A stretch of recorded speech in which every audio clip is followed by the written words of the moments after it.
It's a nonpartisan issue. The Second Amendment is a nonpartisan issue. It's a constitutional issue. I know, right? So I want Democrats to come and be part of my organization and go be the front line with Dick Durbin and say, hey, I voted for you, but back up off the Second Amendment. I'm Ryan Gresham, and this is Gun Talk Nation.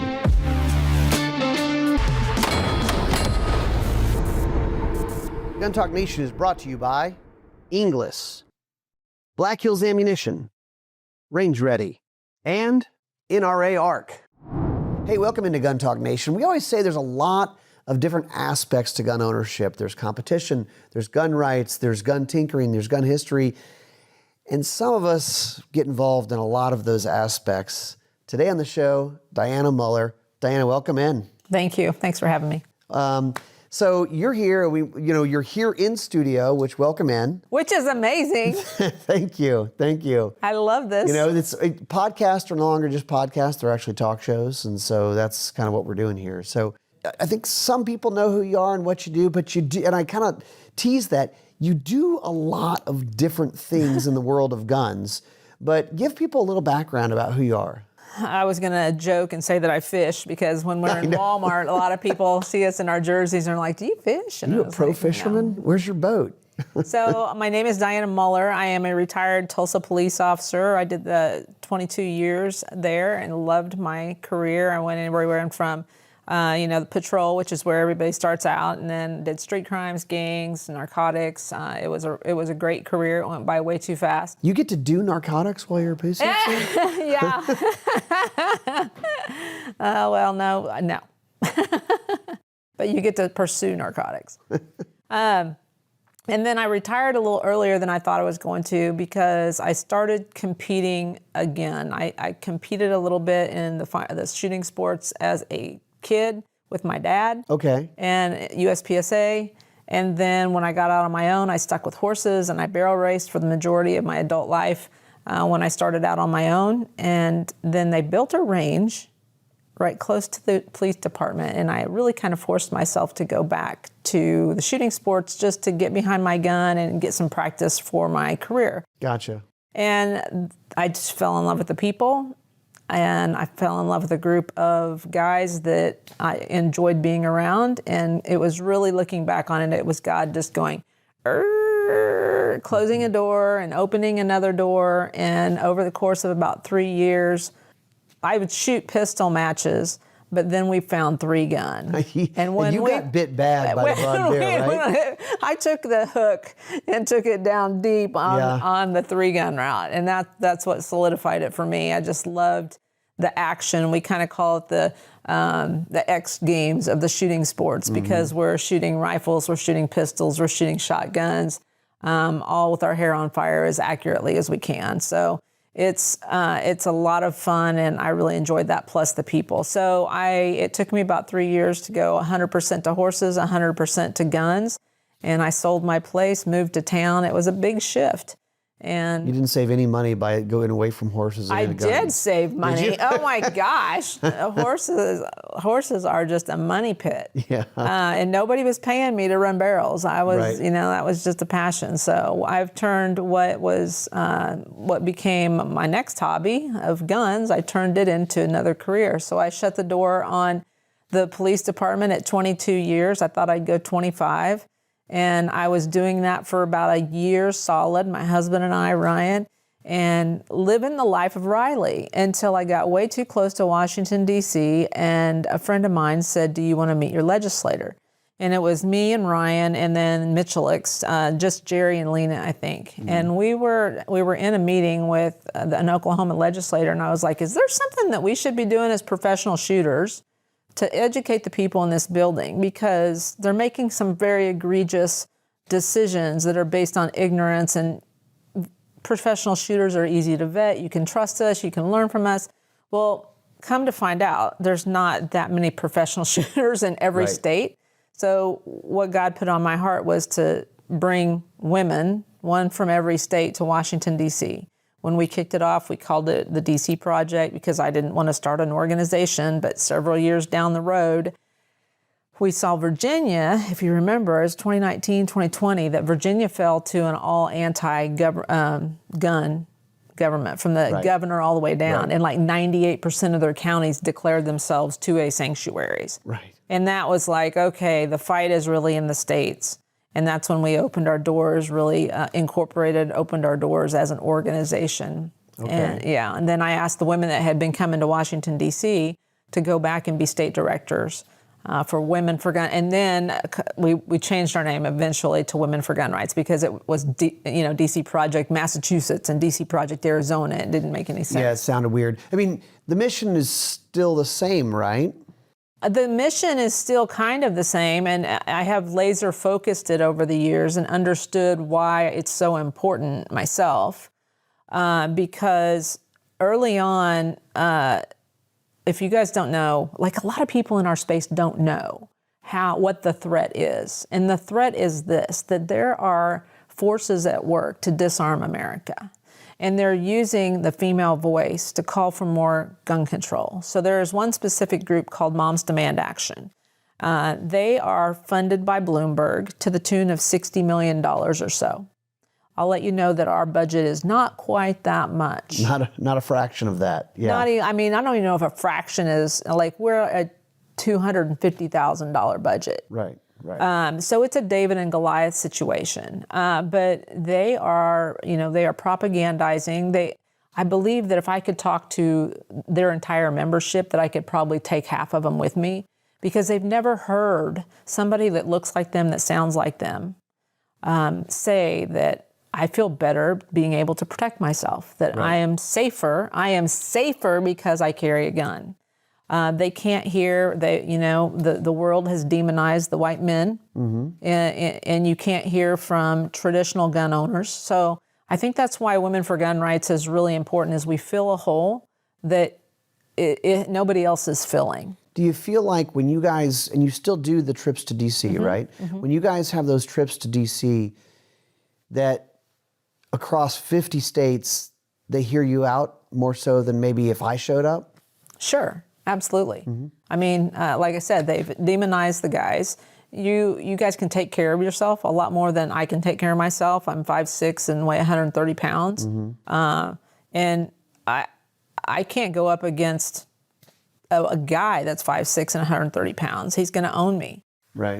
It's kind of... And you can also have the perspective of, you were a police officer for 22 years, and like you're literally putting yourself out there on the streets and having to kind of go, how am I going to handle this? I have some experience with violence, and I have some experience with firearms. So I feel like the women can kind of trust other women that come from, looking through the world through a different perspective, a different lens.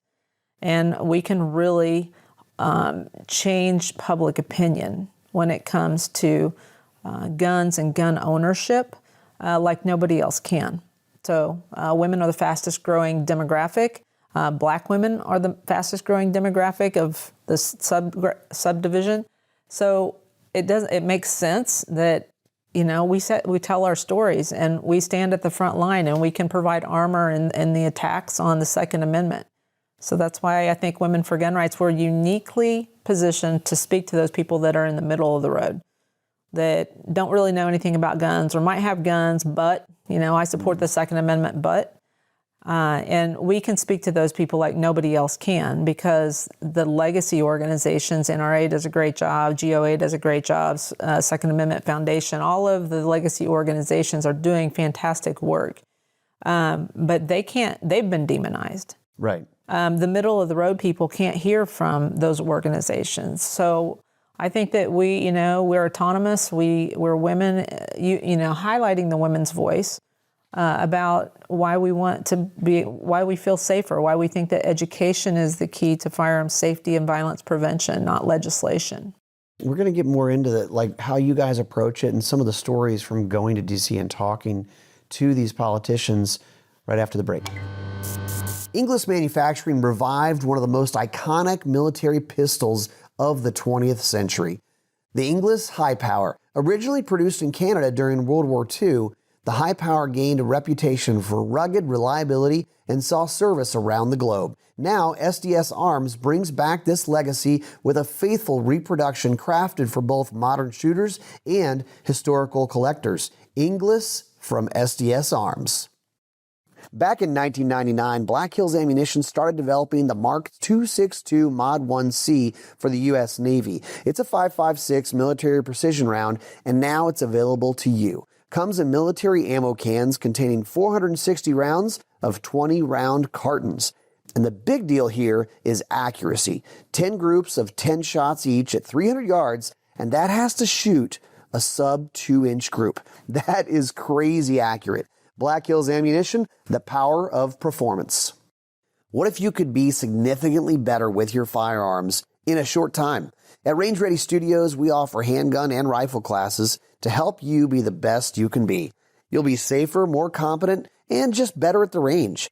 We also offer special experience classes, which include the gun, the ammo, the gear, and the training. Learn more at rangereadystudios.com. Own an AR? Then it's time to really learn what it can do. The NRA's America's Rifle Challenge, or ARC, is the ultimate way to train and test your skills and compete safely with your AR-style rifle. Whether you're a new owner or a seasoned pro, ARC offers progressive training and fun. Action-filled matches from 10 yards to 400. Rimfire, PCC, and suppressors are welcome. It's time to get out of the booth or off the sighting bench and pressure test yourself and your setup in competition. Find an event or start your own at arc.nra.org. That's arc.nra.org. And if you're a gun club, reach out to host an ARC event at your range. The 2026 Winter Sectionals are fast approaching. NRA ARC. So I've heard some stories about people going to D.C. for D.C. Project, and now it's women's gun rights. People listening to this probably know people go to D.C., but they don't really, I think, realize, like, you can go there. You can just walk down the hall and you can request a meeting with your representatives. 100%. And that's such a powerful thing just from the start of it. But when you guys go in there, I mean, depends on what your state is and who your rep is. It might be a great meeting, a super friendly meeting, and then you go into it, and it's groups of women. You still do the groups of women thing? Mm-hmm.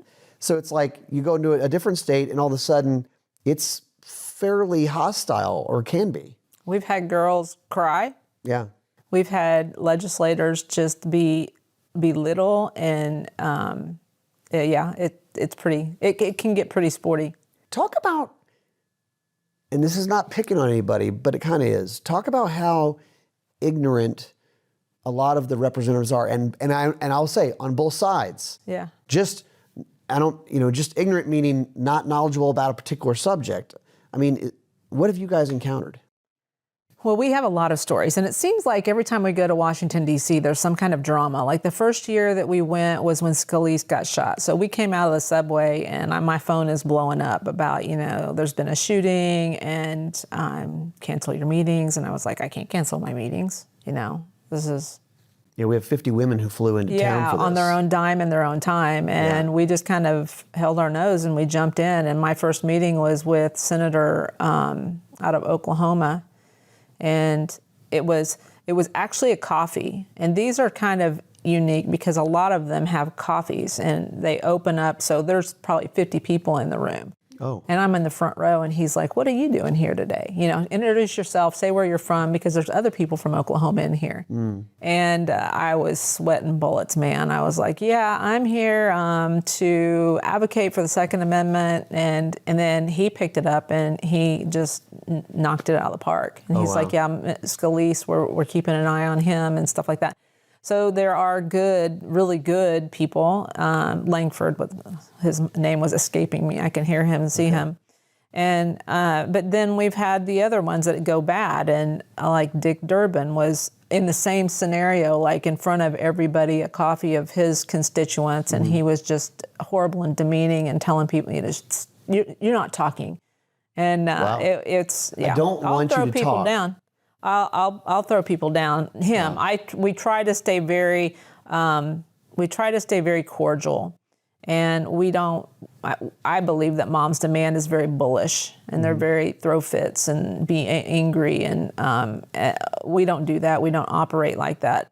But it's a nonpartisan issue. The Second Amendment is a nonpartisan issue.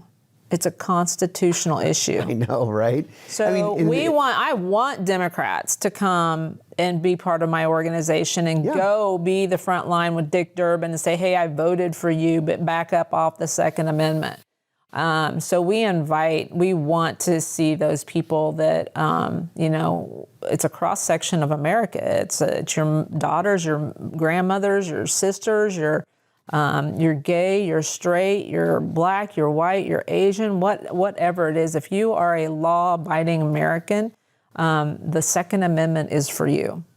And most of the people who own guns, they own it for protection, for self-defense, for protecting themselves and their family. That's not a partisan issue. Safety is not a partisan issue. I think people are starting to see that.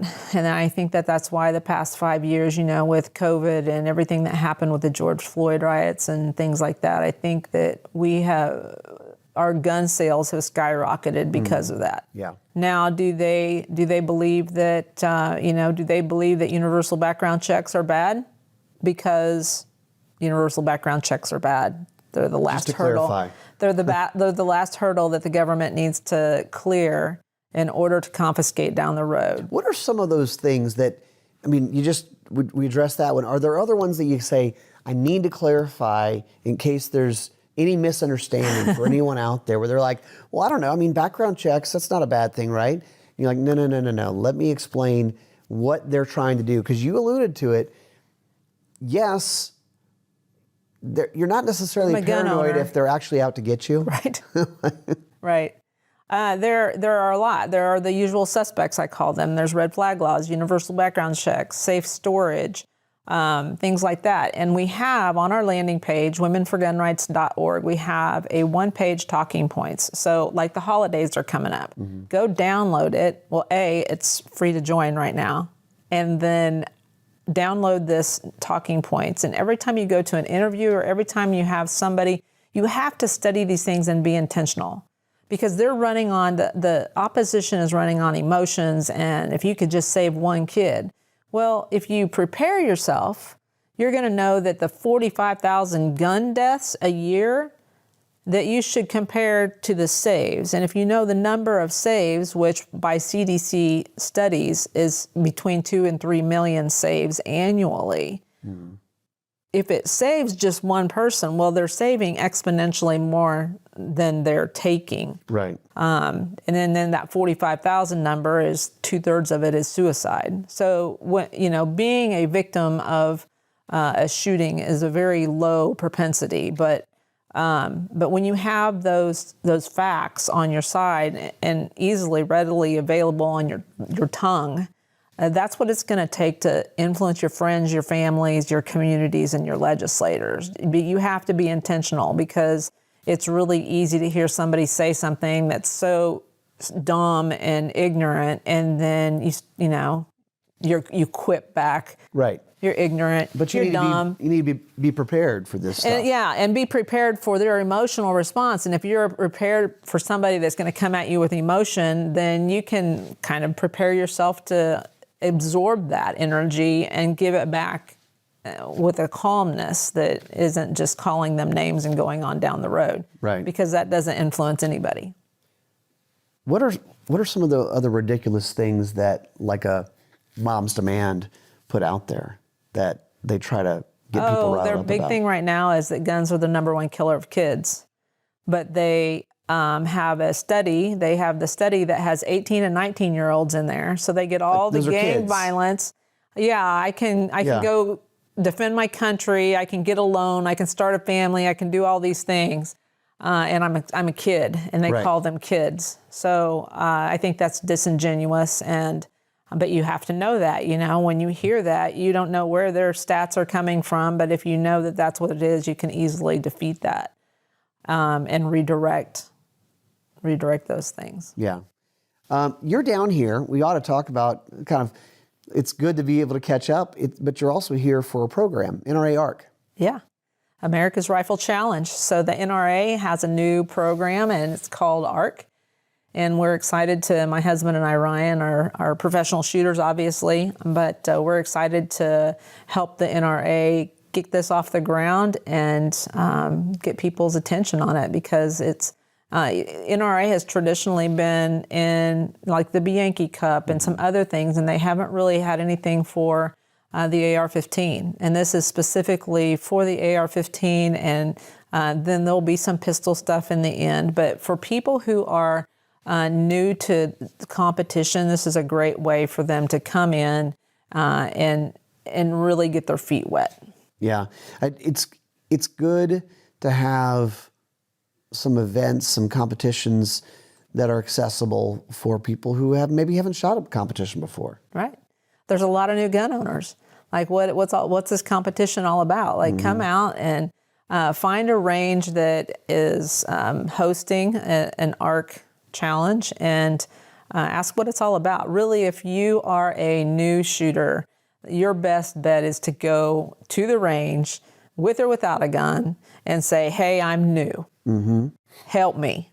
And the community is so great, and they will take you under their wing, and they will make sure you have a great, safe, and fun experience. I feel like, and I'm kind of hard on people, because I'll say, they won't take training. They assume they know all this stuff when they really haven't done much in the way of training or shooting. But I will say, I feel like lately I have more people kind of admitting they don't know. Mm-hmm.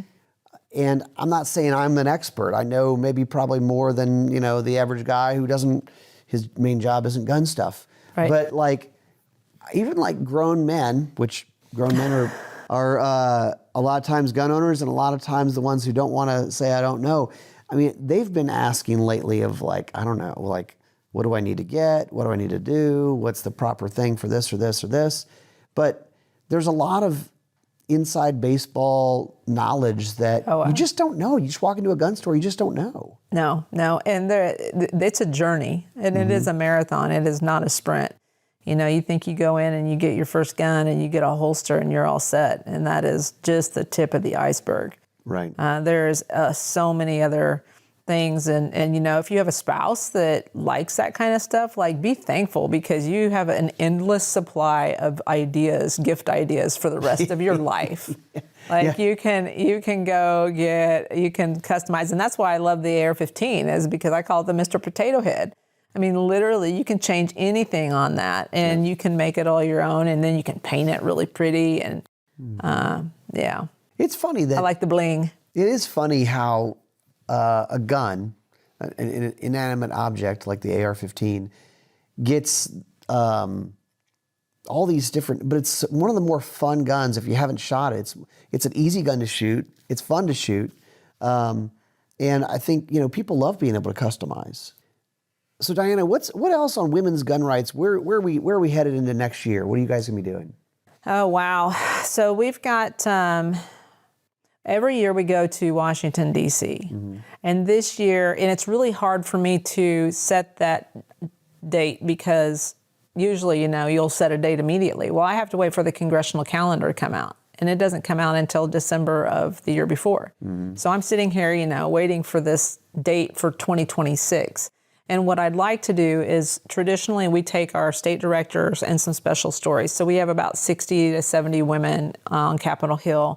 It's kind of a closed deal. What I would like to do is open that up to a conference for everybody. If anybody wanted to come and experience what we do in Washington, D.C., do some touring, we'll have a class, we'll have Civics 101, how to talk to we have about a 6-hour block. Wow. And then we go out and do a rally in front of the Capitol or the Supreme Court, and you get those pictures and those iconic. It's really cool to be able to experience all that, and then just open that up, and then go to Capitol Hill and go knock on doors and make meetings. How does this, or does it change for you guys with the current administration? How does it? Because you've been doing this long enough. You've been under a few different administrations doing this. How does it change things, or what kind of opportunities exist with currently what we've got going on? Well, how it changes things is it's a lot less hostile, which actually kind of lets people get on their laurels even more. So if your audience didn't know, like Biden created an Office of Gun Violence Prevention, and he put $1.2 billion into it to basically help states write gun laws. So when not pro-gun laws. No, gun restrictions. Yeah. So you think about how far they moved the ball down the field. So when Trump came back into office, I was calling everybody and I was like, hey, don't have a knee-jerk reaction of abolishing this. And then there was Doge, and I was like, oh, we're so going to lose this. But what I wanted to do was repurpose the office and say the Office of Firearms Education, and then use that. What did Biden call it? Office of Gun Violence Prevention. Okay. Yeah. So, and he put all that money into the states. But now, this administration axes the entire office, which you would think would be a good thing. But now we're not even in the game. They created their own game. They moved the ball down the field. And then we were like, we're taking the ball and we're going home. We're not going to play your game. And they have influenced. Through that, they have influenced and put in places a lot of things that our side isn't, we're sitting here and fighting the good fight. And at some point, we're going to have to get down in the ditches and fight with them. And all this takes a lot of money, doesn't it? Well, you would think, but we like to do the grassroots thing, but there is a reality to needing a certain amount of money to do this type of outreach. Right. Biden just put $1.2 billion of influence into the states from a federal level. And Moms Demand Action is operating on $60 million. And we don't have a Bloomberg. Would love to find a Bloomberg. But we don't have a Bloomberg to support us and let us build a team. We have a fantastic vehicle, but we need a pit crew, we need new tires, and we need gas money. So that's what, I have this is kind of a part-time gig for everybody. I have other things to take care of, and this gets a lot of my time because everybody on my shirt, everybody benefits from the work I do for free. So it works out for everybody that I do what I do. But yeah, it would be nice to we've got amazing volunteers, but volunteers have jobs and families and things like that it would be nice to have. Well, that more trip to funding. DC, I did tag along one year, and to see it, it looks to be an amazing experience. I know you guys have a lot of fun too. It's not, there's a lot of work going on, but there's a camaraderie that happens there. Yeah, for sure. You guys are going to different events as well, right? No, we just go to different meetings. We have our meetings. Yeah. We break up into small groups, and if you shoot at all and you've ever been to competitions, it's kind of like a squad. So we have squads of 4 to 6 women and different places, usually regionally now. And I try to be strategic about putting the right stories into, like, if you think a woman can't protect themselves, I'll stick a woman in there that has protected themselves. Yeah. And really just create relationships with the people who support the Second Amendment, and then with the people who, give a little speed bump to the people who don't support the Second Amendment. Yeah, very good. And they can just look you guys up, Women for Gun Rights? Womenforgunrights.org. Okay, awesome. Yeah, we need people. We need, like I said, it's free to join. So it's a very low bar. I think in 2026 we're going to have paid membership. So get in now. And we need them to follow our social media. The numbers, it's a numbers game and it's an optics game. Everything's an optics game in the world. So they'll say, how many members do you have? Or, yeah, like we have about 10,000. That's pretty good. I don't know if that's, a million would be better, but. When you're looking at million, the David and the Goliath, but we just, I look at us as kind of like 300 from Thermopolis. Yes. Like, I feel like we're effective. I hope we have a different outcome, but a small but mighty team. But we're a small but mighty team. Yeah, very good. Yeah. Very good. Well, thanks for being with us. Thanks for having me. It's a pleasure. All right, guys, that's it for us. We'll see you next time on Gun Talk Nation.